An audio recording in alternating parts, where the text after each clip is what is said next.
바로 알아야 할 거듭남의 본질. 4장 무엇이 거듭남인가? 1. 거듭남은 변화입니다. 거듭남은 변화입니다. 그렇다면 어떠한 종류의 변화이겠습니까? 즉, 그 변화의 본질은 무엇이겠습니까? 1. 은혜에 의한 실제적인 변화입니다. 거듭남은 실제적인 변화로서 본성에서 은혜로 실제적으로 전이되는 변화이며 전적으로 은혜에 의한 것입니다. 창조의 수로는 실제적입니다. 새로운 피조물에 주어지는 형상은 창조 때에 다른 피조물 속에 주어졌던 형상만큼 실제적입니다. 바로 성경에서 그렇게 묘사되고 있습니다. 신적인 성품, 하나님의 형상, 마음에 심긴 법과 같은 용어들은 명목적이거나 개념적인 것에 그치는 것이 아닙니다. 영혼이 소유하게 되는 실제입니다. 실제 그대로 새로운 사람, 새로운 마음, 새로운 영, 새로운 피조물이며 실제로 존재하는 그 무엇입니다. 그것은 부활이라고 불립니다. 죽은 자들이 하나님의 아들의 음성을 들을 때가 오나니 곧 이때라. 듣는 자는 살아나리라. 요한복음 5장 25절. 만일 그리스도께서 들을 때가 올 것이다 라고만 하셨다면 그것은 마지막 부활을 의미하였을 것입니다. 그러나 곧 이때라고 말씀하심으로써 그것이 이 세상에서의 부활을 의미한 것임을 보여줍니다. 천사장의 나팔 소리와 함께 하나님의 아들의 음성을 듣고 육체들이 일어나는 것이 실제로 있게 될 일인 것처럼 복음의 나팔 소리에 의하여 영혼이 부활하는 것도 실제로 일어나는 일입니다. 실제로 작용하는 모든 것들은 그 작용을 가능하게 만드는 실제가 있어야 합니다. 마치 시각이 작용하여서 사람이 보게 되기 위하여는 시력이 있어야 하는 것과도 같습니다. 본성도 그렇습니다. 그 본성 안에는 작용하는 힘이 뿌리 박혀 있어야 합니다. 새로운 피조물의 활동이 실제적이라고 할 때 그것은 그렇게 활동할 수 있는 실제적인 힘과 그렇게 작용하게 만드는 실제적인 습관이 있다는 것을 전제합니다. 그것은 그 활동을 통하여 실제적인 영적 행동들을 할 수 있게 만드는 것입니다. 능력의 마음이 그들에게 부여되는 것입니다. 그러므로 그리스도 밖에서는 아무것도 할 수 없었지만 이제는 그 안에서 모든 것을 할 수 있게 됩니다. 2. 모든 믿는 자에게 나타나는 변화입니다. 거듭남은 모든 하나님의 자녀들에게 나타나는 공통된 변화입니다.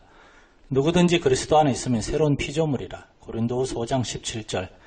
그리스도 안에 있는 모든 사람이 다 그렇습니다. 그들에게만 있는 독특한 것이면서 또한 그리스도 안에 있는 사람에게는 모두 공통된 것입니다.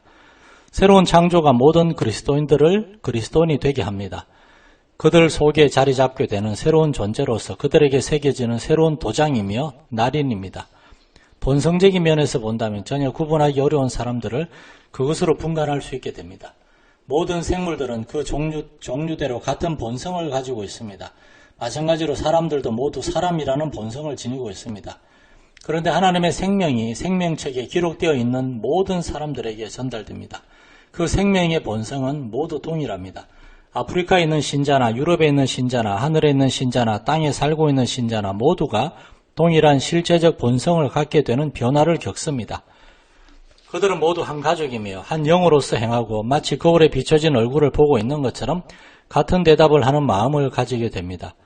지상에서 그들 속에 심어지는 입양의 영은 하늘에서 그들이 소유하게 되는 영광의 영입니다. 지상에서 새롭게 되어 아바 아버지를 향하여 탄식하면서 부르짖는 영은 하늘에서는 그들 속에서 기뻐하면서 아바 아버지라고 부르게 될 그 영입니다. 그렇게 새겨지는 도장과 변화는 비록 그 정도의 차이는 있겠지만 본질적으로는 동일합니다. 3. 어둠이 빛이 되는 정반대로의 변화입니다. 거듭남은 이전의 모습과 비교해서 너무나도 대조가 되는 변화입니다. 어둠의 반대가 되는 것이 빛 외에 또 무엇이 있겠습니까? 거듭남은 바로 이러한 변화입니다. 짙은 어둠 대신에 밝은 빛이 들어옵니다. 육과 영이 서로 반대가 되는 것과도 같습니다. 육으로 난 것은 육이요 성령으로 난 것은 영이니 요한복음 3장 6절. 추상적으로 표현하자면 하나는 육의 구성물이고 다른 하나는 영의 구성물이기 때문에 동이 서에서 먼 것처럼 여자의 후손이 뱀의 후손과 먼 것처럼 세상의 영이 하나님의 영과 먼 것처럼 서로 대조가 된다고 할 수 있습니다. 새 창조 이전의 마음의 틀과 그 이후의 마음의 틀은 하늘과 땅 사이의 차이가 있는 것처럼 서로 반대가 됩니다. 하나님과 죄가 서로 너무나도 다른 것처럼 하나님을 향한 애정과 죄를 향한 애정도 그렇게 다른 정서입니다. 마치 사람이 북쪽을 향해 서 있다가 남쪽을 향하여 되돌아선 것처럼 거듭남 이전과 이후에는 서로 대조적인 마음의 성벽을 가지게 됩니다. 즉 이전에 있던 것과는 너무나도 다른 것이 됩니다. 이전에는 죄를 향한 무언가로 가득 차 있던 마음이 은혜의 어루만짐을 받은 뒤에는 하나님을 향한 무언가로 가득 차게 됩니다. 거듭나게 되면 죄로 뒤틀렸던 기질이 벗겨지고 하나님을 향한 거룩한 정서로 옷 입게 됩니다. 이전에 사랑했던 것들을 혐오하게 되고 이전에 혐오했던 것들을 이제는 사랑하게 됩니다. 이전에는 하나님의 생명으로부터 소외되어 있었는데 이제는 솟아나오는 그 생명으로 인하여 정욕이 소외됩니다. 이전에는 하나님에게서 멀리 떨어져 있다는 것 외에는 어떠한 것도 즐거움을 주지 않았는데 이제는 자기에게 비춰지는 하나님의 햇살 외에는 어떠한 것도 즐거움을 주지 못하게 됩니다. 이전에는 하나님을 섬기는 일에 실정을 내곤 하였습니다. 그러나 이제는 죄를 짓고 있는 자신의 모습에 실정이 납니다. 이전에는 성령의 역사하심을 억누르고자 하였지만 이제는 죄의 정욕과 욕심을 죽이려고 합니다. 이전에 자기에게 생명이 되고 행복이 되었던 것이 이제는 사망이요 불행이 됩니다. 어리석게 소일하며 보내는 것과 죄악된 것을 즐거워하는 것을 마치 성인이 된 후에 어린아이 때의 것을 어리석게 보는 것처럼 싫어하게 됩니다. 이전에는 그러한 것들을 행하면서 즐거워하였는데 이제는 그러한 것들을 혐오하는 일을 즐거워하는 것입니다. 이것은 한 나라에서 다른 나라로 옮겨졌기 때문입니다. 그가 우리를 흑암의 권세에서 건져내사 그의 사랑의 아들의 나라로 옮기셨으니 골로새서 1장 13절. 여기서 옮기셨다는 말은 식민지를 세운다는 말에서 나온 단어입니다. 전적으로 다른 토양과 기후 속에서 살게 되고 다른 일들, 다른 법률들, 다른 특권들, 다른 자연들 속에 놓이게 되는 것입니다. 그것은 마치 그리스도의 부활이 이전과는 완전히 다른 상태인 것과도 같습니다. 죽임을 당하셨을 때 그리스도는 우리의 죄로 인한 죄책을 가지고 있는 상태였습니다. 그러나 부활을 통하여 그분은 그 모든 것에서 자유롭게 되었습니다. 이전에는 율법 아래에 놓이셨지만 부활하신 이후에는 그 율법의 저주에서 벗어나셨습니다. 이전에는 죽음의 상태에 계셨지만 부활하면서 생명의 상태로 옮겨지고 또한 영원토록 생존하시게 된 것입니다. 하나님께서는 하나님을 향하여 그리고 하나님을 섬기는 일에 너무나 굳어져 있는 돌 같은 마음을 뽑아내시고 그 자리에 어린아이의 살 같은 마음을 넣어주셔서 하나님과 그 뜻에 순종할 수 있게 만드십니다. 이러한 변화는 늑대가 양이 되는 것과 같은 엄청난 변화이며 그래서 늑대의 본성이 제거되고 양의 본성이 들어오게 되는 것입니다. 사람들은 부패함으로 육적이고도 동물적으로 변질되었습니다. 그러나 새 창조에 의해서 그들은 영적이고도 신적으로 변화됩니다. 부패함으로 사람들은 사탄의 형상을 가지게 되었습니다. 그러나 새 창조로 인하여 하나님의 형상으로 회복됩니다. 부패함으로 모든 악의 씨앗들을 가지게 되었지만 거듭남으로 모든 은혜의 씨앗들을 가지게 됩니다. 부패함이 우리를 하나님에게서 멀어지게 만들었다면 거듭남은 우리로 하여금 하나님께로 되돌아오게 만듭니다. 부패함이 우리로 하여금 하나님의 권위에 거슬러 대항하게 만들었다면 이제 거듭남은 우리로 하여금 하나님의 통치에 순종하게 합니다. 부패함이 우리로 하여금 하나님의 율법을 경멸하게 만들었다면 거듭남은 우리로 하여금 그 율법을 찬양하고 복종하게 합니다. 잣나무는 가시나무를 대신하여 나며 화석류는 진려를 대신하여 날 것이라. 이것이 여호와의 명예가 되며 영영한 표징이 되어 끊어지지 아니하리라. 이사야 55장 13절. 4. 전인의 전체적인 변화입니다.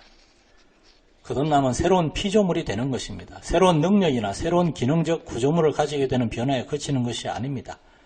창조에서처럼 이것은 그 모든 부분에 영향을 미칩니다. 곧 이해력, 의지, 양심, 정서, 이 모든 것들, 즉 죄로 인하여 부패된 모든 부분들이 은혜로 인하여 새롭게 됩니다. 은혜는 영혼의 모든 부분에 그 깃발을 세워서 구석구석마다 살피고 숨어있는 모든 원수들을 향하여 승리를 선언합니다. 죄가 모두 지워져 버린 만큼 새롭게 하는 일도 전폭적입니다.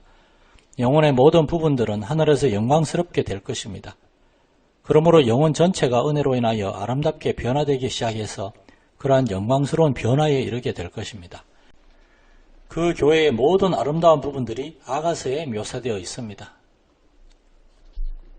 작은 일, 전신에 미치는 생기의 변화입니다. 이 새로운 창조는 이전의 창조 그리고 출생과 유사한 점이 있습니다. 하나님께서는 창조 때의 모든 피조물들의 모든 부분들을 창조하셨습니다.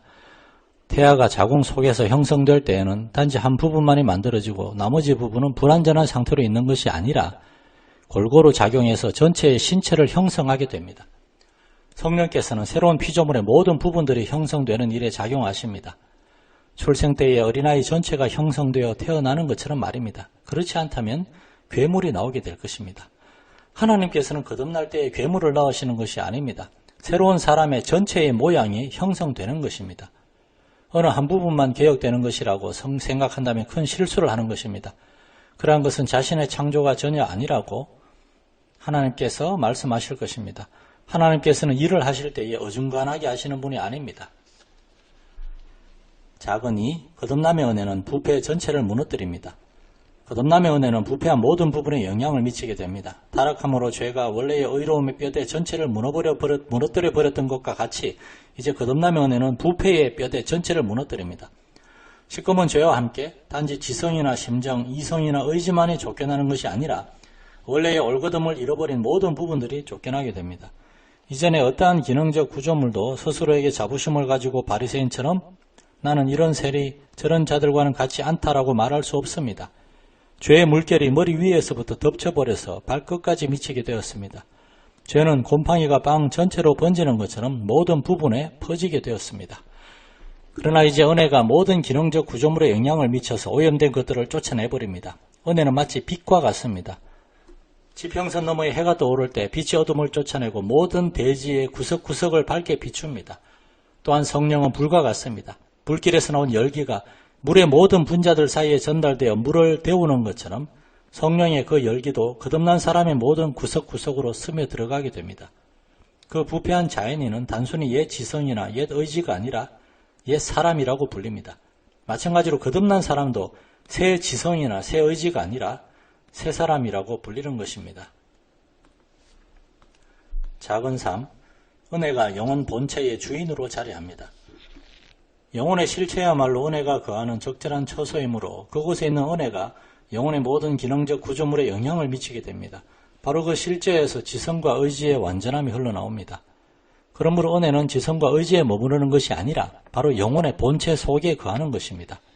바로 이로써 하나님과 인간의 연합이 이루어집니다. 그 연합은 특별한 어느 한 기능적 구조물에 제한된 것이 아니라 오히려 영혼 전체에 속한 것입니다. 주와 합한 자는 한 영이니라. 고린도전서 6장 17절. 은혜로서 온전하게 되는 것은 어떠한 특별한 기능적 구조물만 온전하게 되는 것이 아니라 바로 영혼의 실체가 그렇게 되는 것입니다. 또한 성령이 거하시는 영혼의 좌소가 바로 은혜가 거하는 좌소가 될 것인데 성령께서는 어느 한 기능적 구조물에 부분적으로 거하시는 것이 아니라 영혼 전체에 거하시기 때문에 은혜로 인하여 영혼 전체의 구석구석까지 다스리시게 되는 것입니다. 마치 한 나라의 중심부에 살고 있는 왕이 그가 통치하는 마을의 구석구석에까지 명령을 하다라는 것과 같습니다. 성령은 사람 안에 거하신다고 말씀합니다. 마치 영혼이 사람의 몸 속에 거하면서 그 모든 부분들을 형성하는 것처럼 성령 역시 그 인간의 전체 속에 거하는 것입니다. 만일 그것이 하나의 기능적 구조물에 거하는 데 그친다면 다른 기능적 구조물에 영향을 끼침으로써 이루어지는 영적 활동은 있을 수가 없습니다. 의지 속에 심긴 원리들이 지성 속에 있는 원리들과 마찰을 일으킬 수도 있으며 의지를 인도해야 하는 지성 속에 영적인 빛이 없다면 의지는 맹목적으로 활동하게 될 것입니다. 그것을 따르려는 성향이 의지 속에 아예 없다면 지성의 빛은 아무런 소용이 없을 것입니다. 또한 정서들 속에 서로 상반되는 왜고집이 남아있다면 지성과 의지라는 기능적 구조물들 속에 은혜가 머문다고 하더라도 그 은혜는 전혀 중요하지 않을 것입니다. 그러므로 성령은 영혼의 전체 속에 거하십니다. 마치 불길이 쇠의 모든 부분에 영향을 미치면서 그 요소들을 태우고 따뜻하게 하며 물렁물렁하고 유연하게 하고 그 속에 있는 반대되는 요소들을 녹여 없애는 것과도 같습니다. 또한 아론에게 부어졌던 기름처럼 그것이 마음에 부어져서는 영혼의 구석구석에 전해지게 됩니다. 작은 사, 은혜가 전체적인 조화를 이룹니다. 그러므로 은혜를 받고 거듭나게 된 사람의 모든 부분 속에는 은혜로 인한 조화가 있습니다. 자연 출생의 경우 하나의 존재가 두 가지 형태를 동시에 취할 수가 없습니다. 새로운 형태가 주어지면 그와 동시에 이전의 형태가 제거됩니다. 이처럼 은혜가 주입될 때 사람의 몸 안에 지성, 의지, 양심, 정서 등 모든 기능적 구조물들 속에 사망의 흔적들이 남게 됩니다. 그 올곧음이 모든 부분에 이르게 되는 것입니다. 또한 영혼의 모든 능력들이 강력한 조합에 의하여 그 능력들에 영향을 미치는 은혜라는 단 한 가지 공통된 원리에 의하여 모두 함께 하나님의 율법에 복종할 수 있도록 상호작용을 하게 되고 거룩한 삶을 이루어가게 됩니다. 전심으로 하나님을 찾아야 그분을 만날 수 있습니다. 어둠 대신에 빛이 지성의 자리를 잡습니다. 그 빛으로 하나님의 지혜에 굴복하게 되고 하나님의 뜻을 발견하려고 애쓰게 됩니다. 심령이 새로워집니다. 의지에는 고집스러움 대신에 부드러움이, 교만함 대신에 겸비함이 들어서게 됩니다. 그것들로 하나님의 뜻에 굴복하게 되고 하나님의 율법과 친밀하게 됩니다. 마음과 양심에는 더러움 대신에 순결함이 들어섭니다. 그래서 죽은 행실에서 깨끗해지고 죄를 반대하게 됩니다. 또한 언제나 양심에 거리낌이 없기 위하여 힘쓰게 됩니다. 정서에는 정오 대신에 사랑이, 권태보다는 즐거움이 자리 잡게 되어 하나님의 즐거움에 굴복하게 되고 하나님의 품으로 피하게 됩니다. 오 주여, 얼마나 제가 주의 법을 사모하는지요. 제가 밤낮으로 기뻐하나이다. 시편 119편 97절. 기억의 창고에는 하나님의 교훈과 약속들이 최고의 보물들로 저장됩니다. 영혼이 그리스도를 닮게 됩니다. 그리스도의 인성 전체가 거룩하고 그분의 영혼의 모든 기능적 구조물이 거룩하며 그 몸의 모든 지체들이 거룩하고 그 본성이 거룩하며 또한 그의 마음이 거룩합니다. 우리가 그리스도 안에서 이루어진 자들이 아니라면 그리스도의 형상이 우리 안에 이루어진 것이 아닙니다. 그러므로 우리가 생각하고 있는 우리 자신의 변화가 우리의 전체에서 이루어지고 있는지, 우리 영혼의 구석구석에서 이루어지고 있는지를 관찰해 보아야 합니다.